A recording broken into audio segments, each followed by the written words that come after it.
The drawer shouldn't have caught her attention at all.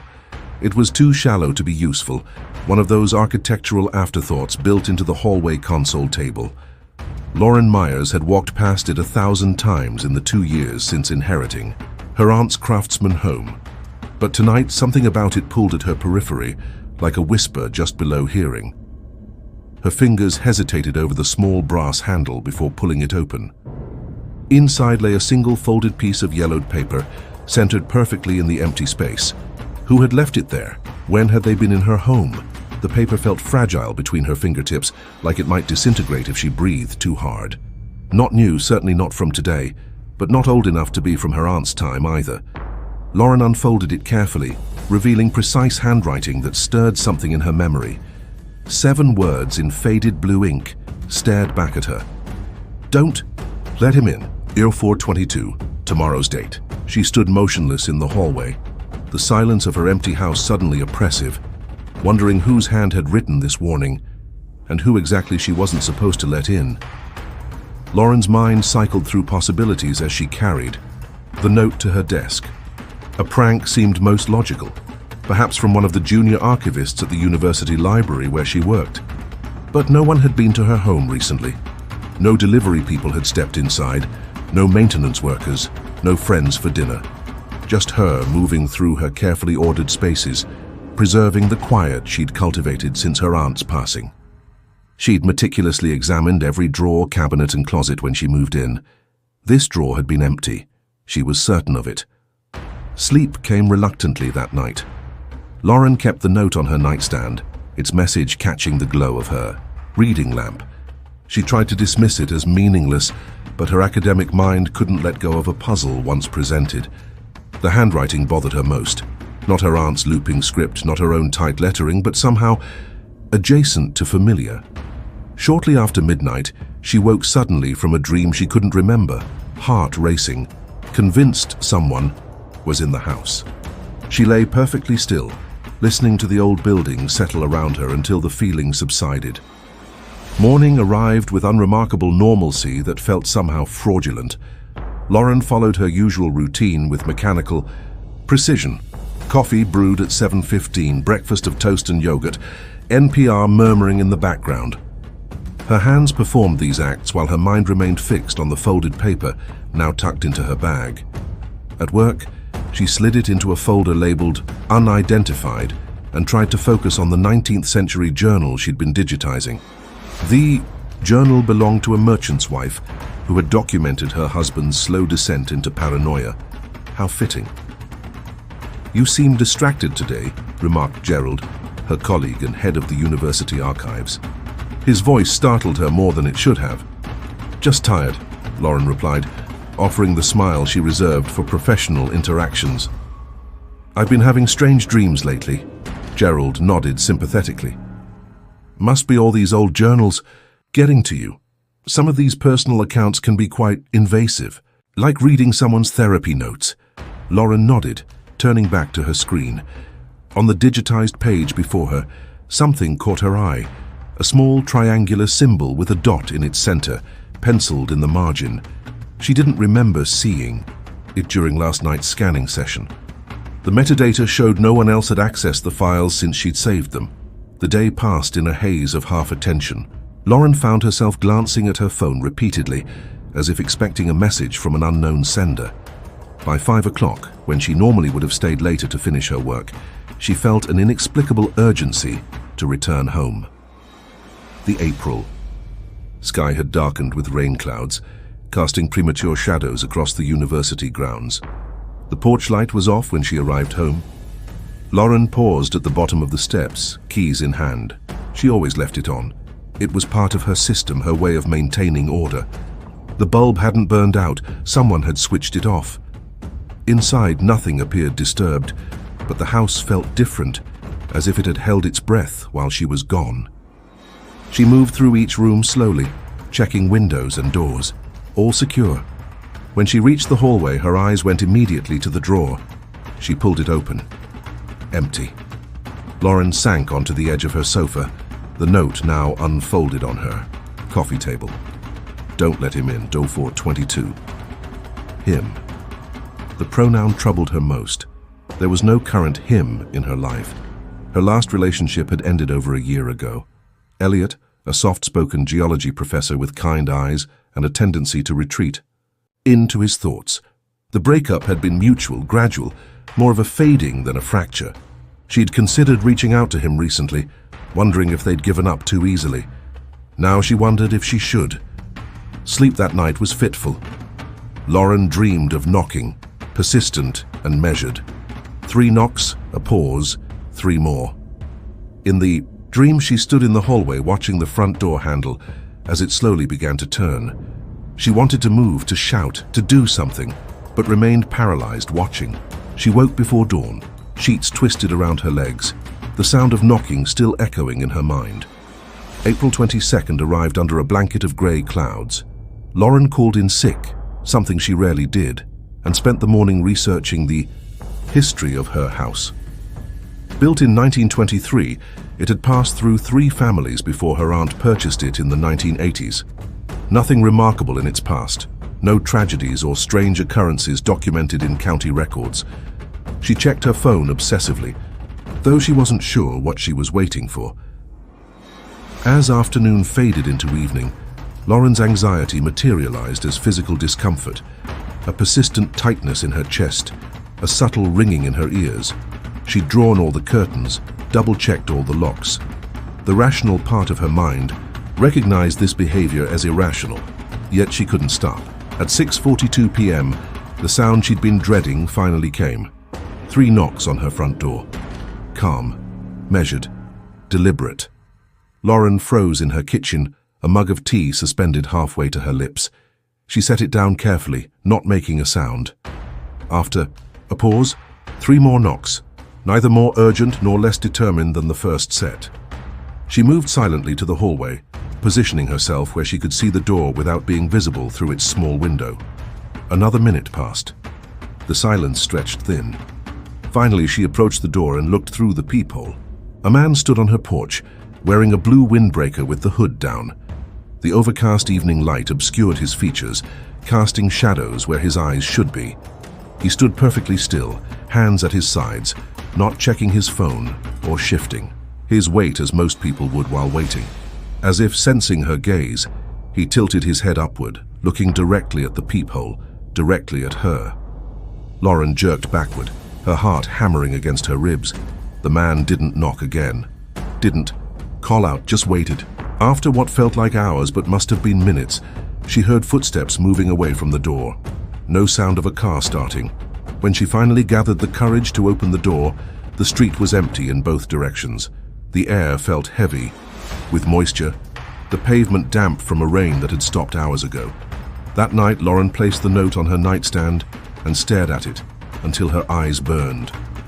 At 11:17 p.m., her phone buzzed once, a new voicemail notification, though there had been no missed call. She stared at the screen for several seconds before pressing play and holding the phone to her ear. 5 seconds of silence. Then a faint electrical hum like distant power lines. The subtle creak of floorboards as if someone was shifting their weight. And finally, a whisper so soft she had to strain to hear it. Lauren. Her finger hit delete before she could think. Then she turned the phone off completely and placed it in her desk drawer. The next few days passed without incident. Lauren returned to work, keeping the note folded in her wallet. She didn't tell anyone about it, not even Gerald, who commented that she seemed more present now. She found herself studying the faces of male strangers, wondering if one might be her visitor, but never spotting the blue windbreaker again. The shallow drawer remained empty, yet sometimes when passing it, she caught a scent that didn't belong, something like old paper and iron. Life resumed its rhythms, but Lauren moved through it with a new awareness, like someone who had nearly been in an accident and now saw potential danger everywhere. She started driving different routes home, varied her schedule, installed a doorbell camera. She didn't open the door after dark anymore. When friends called, she made excuses not to meet. She told herself this would pass, that the note had been nothing more than a strange coincidence or an elaborate prank. But she knew better. On the morning of May 3rd, 11 days after the man had knocked on her door, Lauren paused in front of the drawer as she was leaving for work. Something made her reach for the handle, some indefinable instinct or perhaps just the persistence of habit. When she pulled it open, her breath caught.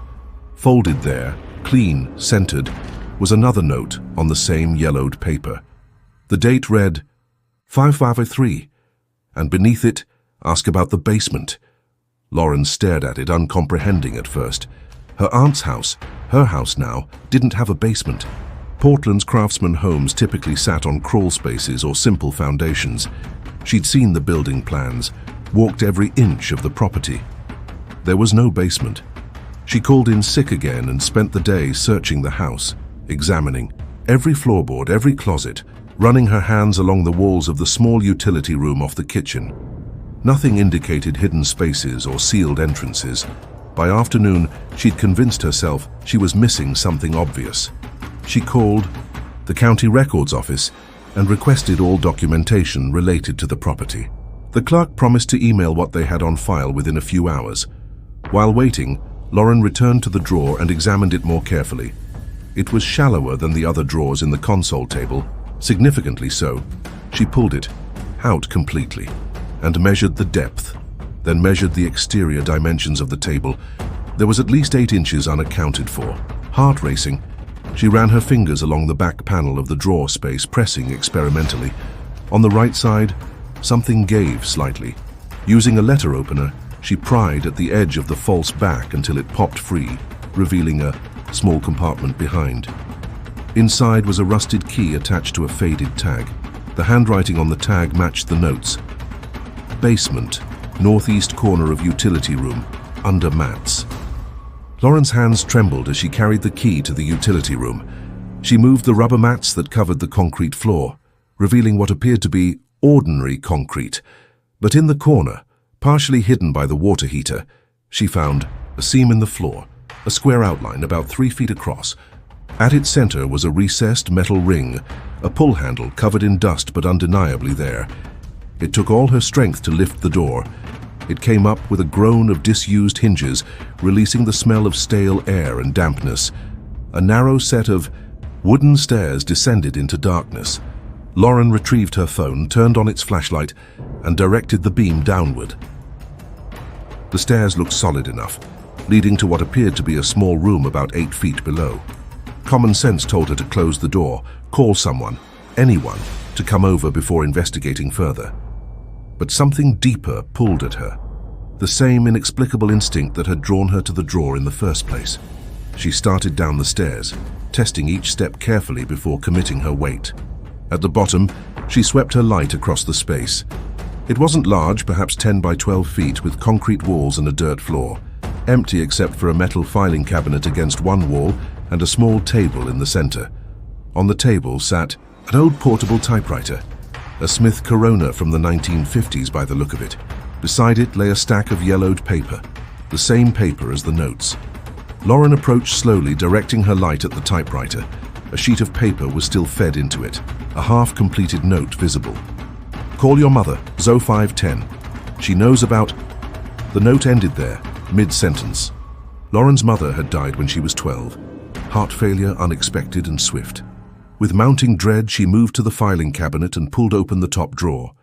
Inside were dozens of folders, each labeled with dates spanning decades. Some dates had passed years ago. Others lay months or years in the future. She selected one labeled with a date from 3 years prior and opened it. Inside was a newspaper clipping about a fire at the university library that had destroyed part of the rare books collection, a fire that had occurred exactly as reported on the exact date on the folder.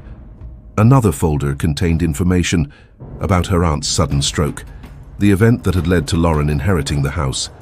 The date on the folder preceded the stroke by 2 days. A third folder, dated 6 months in the future, contained what appeared to be obituary information. The name on the obituary was her own. Lauren backed away from the cabinet, colliding with the table and sending the typewriter crashing to the floor. Its keys scattered across the dirt like small bones. She stumbled up the stairs, pulled herself through the opening, and slammed the trapdoor shut. Her phone rang as she was replacing the rubber mats, the screen showing an unfamiliar local number. She declined the call, but a voicemail notification appeared seconds later. This time there was a voice, a man's voice, soft and slightly hoarse. "Lauren, I know you found it. I've been trying to warn you. We need to talk about what your aunt was doing, about what happens next. I'll be there at 8. Please let me in." This time. The voice sounded vaguely familiar, though she couldn't place it. Lauren checked the time, 7:43 p.m. In 17 minutes, he would be at her door again. She considered running, driving away, but something held her in place. The notes had been accurate so far. Perhaps this man, whoever he was, had answers she needed. At exactly 8 p.m., 3 knocks sounded at her door. Lauren stood in the hallway, the basement key clutched in one hand, her phone in the other, ready to dial 911. She approached the door slowly and looked through the peephole. The man in the blue windbreaker stood on her porch, his face now clearly visible in the porch light she'd left on deliberately. He was older than she'd expected, perhaps in his 50s, with grey-streaked hair and tired eyes. Something about him struck her as familiar, though she was certain they'd never met. "Lauren," he called softly, "I know you're there. I'm not here to hurt you. I'm trying to help you understand what's happening." She opened the door a crack, chain still engaged. "Who are you?" "My name is Thomas. I knew your aunt and I know about the basement." He hesitated. "And about what you found in the filing cabinet, about your folder." "How could you possibly?" "Because I have one too, and because I've been receiving notes for 30 years now." He pulled a folded piece of yellowed paper from his pocket, identical to the ones she'd found. "May I come in? There isn't much time." Lauren studied his face, searching for deceit or threat. Finding neither, she closed the door, removed the chain and opened it again. Thomas stepped inside, his movements careful, like someone entering a museum after hours. "Your aunt wasn't the first to find the basement," he said as they sat in her living room. "It was here when she bought the house. The previous owner showed it to her, just as someone had shown him years before." "What is it?" Lauren asked. "How do the notes? How do they know?" Thomas smiled sadly. "That's the question I've been trying to answer for 3 decades. Your aunt had theories. She thought the typewriter somehow accessed points in time, that it was some kind of node where different moments connected. But that doesn't explain everything." "The notes are warnings," Lauren said, more statement, then question. Sometimes they're just information. Sometimes they're opportunities." Thomas leaned forward. "Do you understand what was in your folder, the one with your name?" Lauren nodded slowly. "My obituary, 6 months from now. But the cause was left blank. The date was there, but the how wasn't specified." Thomas's eyes held hers. "That means it's not fixed yet. You can still change it." "By doing what?" "By understanding what your aunt discovered toward the end. She believed the typewriter didn't just predict events. It influenced them. The notes don't just inform, they alter. By reading them, by acting on them, we become part of their mechanism." He paused. "The note told you not to let someone in. On April 22nd, you obeyed. What if that changed something? What if by not opening the door you set something else in motion?" Lauren's mind raced through possibilities, implications cascading. "But who writes the notes? Who decides what warnings to give?" Thomas was silent for a long moment. "We do, or we will." I think we're sending them to ourselves, across time somehow. Your aunt believed the basement exists in a kind of fold in time. That's why the paper never ages beyond a certain point. That's impossible. So are notes that predict the future. Thomas stood and walked to the console table, pulling open the shallow drawer. Your aunt left notes for herself for years. Then she started leaving them for others. For me, when I needed warning about a car accident that would have killed my daughter, and eventually for you. My aunt died 2 years ago, Lauren said, the implications dawning on her. These new notes couldn't be from her. Thomas nodded. Exactly, someone else is writing them now. He looked at her meaningfully. The typewriter responds to whoever needs it most, whoever is connected to this house, to its history. Lauren felt a chill run through her. You think I'm writing them? That somehow my future self is I don't know, Thomas interrupted. But I do know that your folder isn't complete yet. And I know that my note for today said to make sure you understood what's at stake. He reached into his pocket and withdrew another folded paper. This arrived yesterday. Lauren took it with trembling fingers and unfolded it. The now familiar, yellowed paper, the precise handwriting. Tell her about the pattern, 0503, it's starting again. What pattern? She asked. Thomas sighed heavily. Every person who has lived in this house and found the basement has died exactly 2 years and 73 days after their discovery. Your aunt found it on February 7th, 2021. She died on April 21st, 2023. Yesterday was April 21st, 2025, Lauren whispered. 2 years and 73 days since I moved in, since I would have discovered the basement if I'd been more thorough. Yes, but you didn't find it until today, which means the countdown begins now. Lauren felt oddly calm as she said it, as if a puzzle piece had finally settled into place. Unless I change it somehow. Thomas nodded. Unless you change it. The notes, the typewriter, they offer a chance, I think. A chance to break the pattern.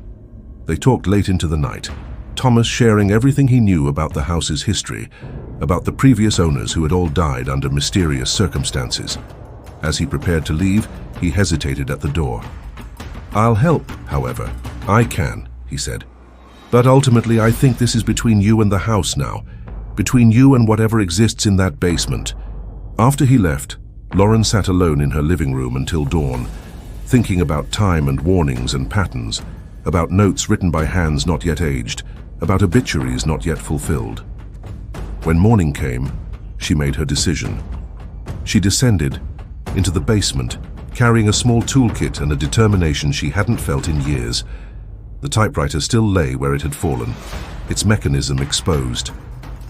Lauren knelt beside it and began examining its inner workings, not as someone afraid of a supernatural enigma, but as an archivist faced with an artifact to be understood.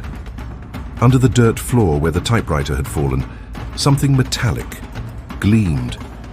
Lauren brushed away the soil, revealing a small brass plate embedded in the ground. Inscribed on it were the words, "To change what's written, write what changes." Lauren retrieved the stack of yellowed paper and fed a sheet into the repaired typewriter. Her fingers hovered over the keys for a long moment before she began to type. The pattern ends. So is from 1525.